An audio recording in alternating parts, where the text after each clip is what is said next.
welcome back once again. This is our first interview for the 2018 season, and it's a special one. We have with us the new head coach for the Blackman Blaze, Kit Hartsfield. Welcome to the show, Kit. Thank you, Stork. Been watching this show for a long time, and kind of shocked I'm on it. Thanks for having me. Well, I don't know if that's good or bad. So who is Kit Hartsfield? When Coach Kreisky came on, and Jason Dobbs and them, and even Coach Kevin Creasy, I did a short interview to find out who they were or where they came from or how they got to this point. And tell us a little bit about your story and how you became the head coach of the Blackman Blaze. Just a quick history. I'm originally from Lawrenceburg, Tennessee. Moved in high school to Riverdale.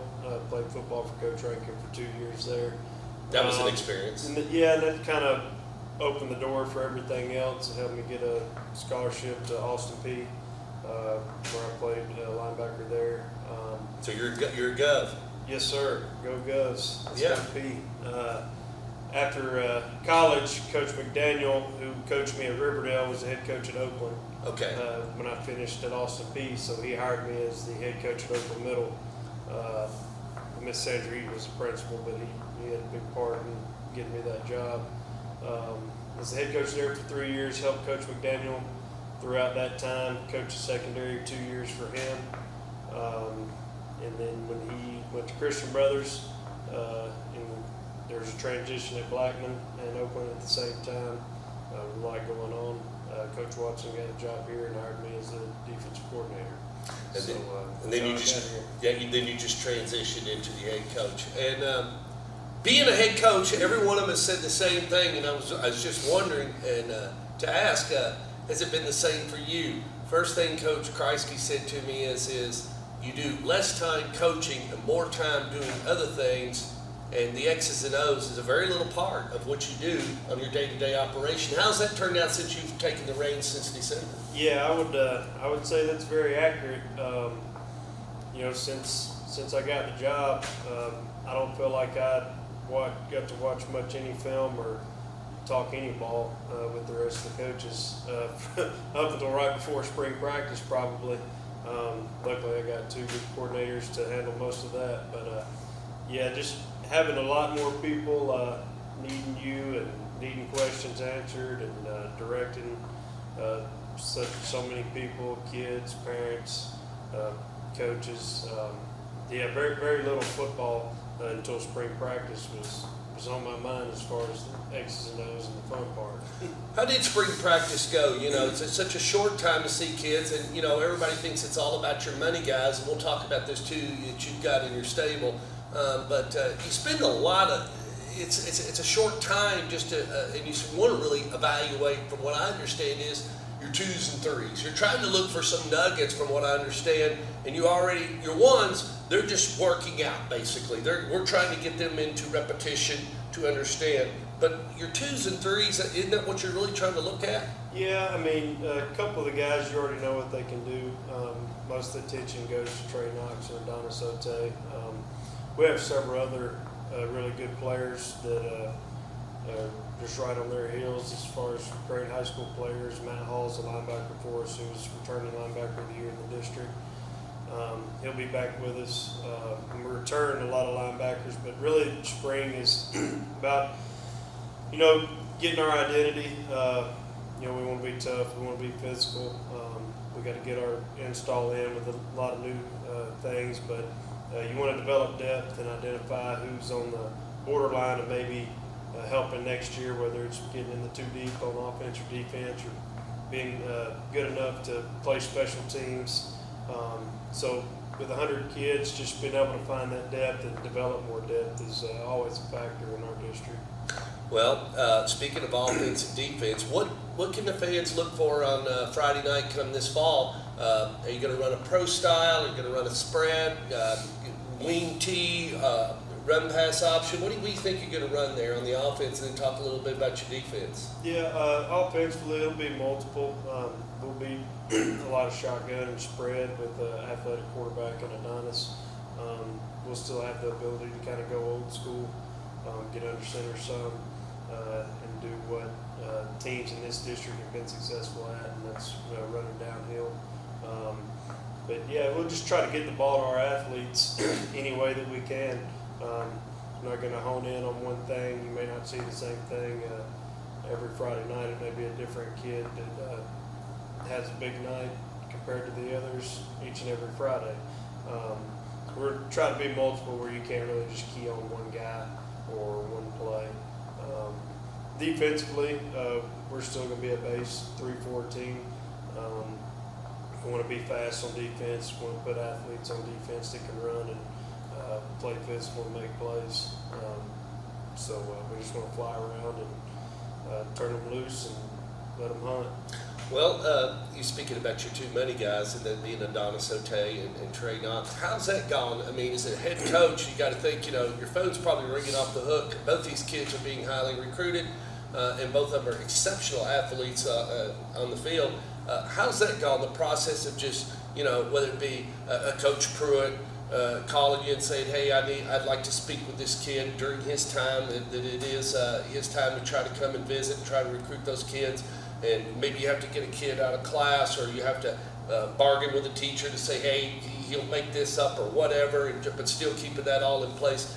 How's that gone? Because as I follow you in this county of Region 2, 6A, man, this place, the Twitter just blows up every day. It seems like you're running a revolving door. There's like 6 logos every day of a coach coming to visit, and I'm just wanting to know, how are you guys managing this? Yeah, since April 15th, I think, was the first day they could get on the road this spring.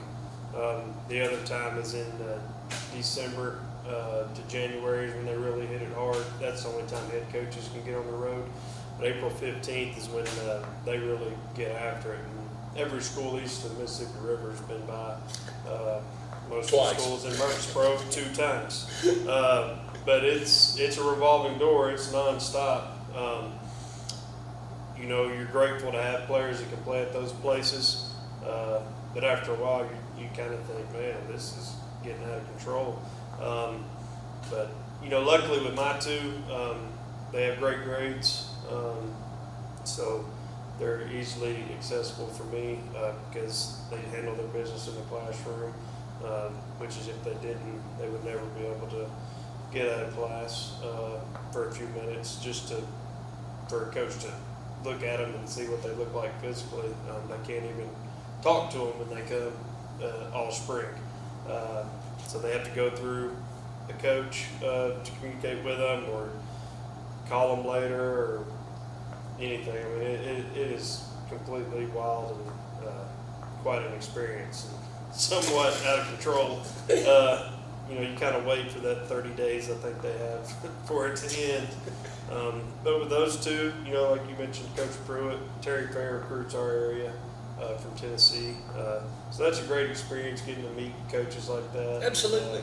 Just hear their stories growing up in Tennessee and talk about when he played and Tennessee, Florida games from the past and things like that. That's really fun. But a lot of good relationships and just having to manage those and try to keep them professional because they want to, this time of year, they want to know where they're going to visit, are they going to come to camp, they're getting pulled every which direction. If they don't respond to them immediately, when they receive 500 messages, they may not respond to them as fast as possible. So then they'll ask me what's going on, and it's something else. We'll all 3 of us, I think, will be excited when they make a final decision. Well, you talked about Coach Rankin, and we've talked about several other coaches and everything. What is going to be your style of coaching? Coach Rankin is definitely not a player's coach. He is a very disciplined, old-school coach. What is kind of going to be your identity as you try to, get kids to buy into the program and get them to follow you and your staff? What's kind of going to be, are you a player's coach? Are you going to be a disciplined coach? Or, because kids are so different. I'm 51, so I was an 80s kid. I'm a graduate of 86, but during that time, you just did what you were told to do, and there was no back talk, or there's no compromise, or we're not going to talk. There's no discussion. It's just you did it. Yeah, it's different, than what it used to be for sure. But I'm a relationship guy. I think that's important dealing with these kids today. Is you almost have to have a relationship with them before they'll do what you ask them to do. Whereas when I played for Coach Rankin, it didn't matter if we had a relationship or not. We would do whatever he asked, no questions asked. So I think it is different now. I think that will be to my advantage in my style. It's just being able to build relationships with those guys, and you still take pieces from people that you work for and that you respect, and that doesn't, just because you're going to be a relationship coach and be close with the kids and get them to buy in for you. That's really what you have to do. That's when you can still use the discipline and all those things in the past that you still have to be successful. You can't just let it go. So I think that's kind of who I am and what I'm going to be, and I'm just going to kind of be myself and take things from each and every coach that I think will help this program be successful. We're 75 days, final question, we're 75 days from putting this ball in the air, and what's got to be done for the Blackman Blaze, and just anything you'd like to say to the parents or to the faculty and staff and to the fans? I mean, if for those that everybody knows in Region 2 6A that Blackman probably is one of the best student bodies in the game. I mean, it's going to be hard, because every kid's on their feet, the band is playing. I mean, it's an exciting venue to come watch a game, and I mean, as they run out of that tunnel, and you guys do a real good job of it. You can't take that away from you. I mean, whether you win or lose, your fans are into it from first quarter to fourth. Oh, no doubt. This is a special school, special community. All the students in the school and faculty are very supportive, and it's really just a special thing to be a part of. Absolutely. It's not just football, it's everything here is important, whether it's basketball, baseball, the band, chess club, it doesn't matter.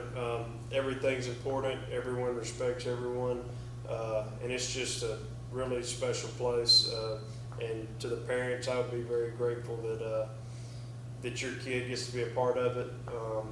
And we're thankful to have good kids to work with in everything we do. And I can comfortably say that on behalf of the rest of our staff, that we're fortunate to have the type of kids that we have that do what they're asked to do, and they're respectful, and there's going to be a lot of successful people come out of this community. All right. It won't be long. About 75 days from now, we'll be kicking it into high gear, and we'll roll with the 2018 season. Stork Vision will be in high gear. We'll be out here at the Inferno a couple of nights. So tune in then, and we will see you soon.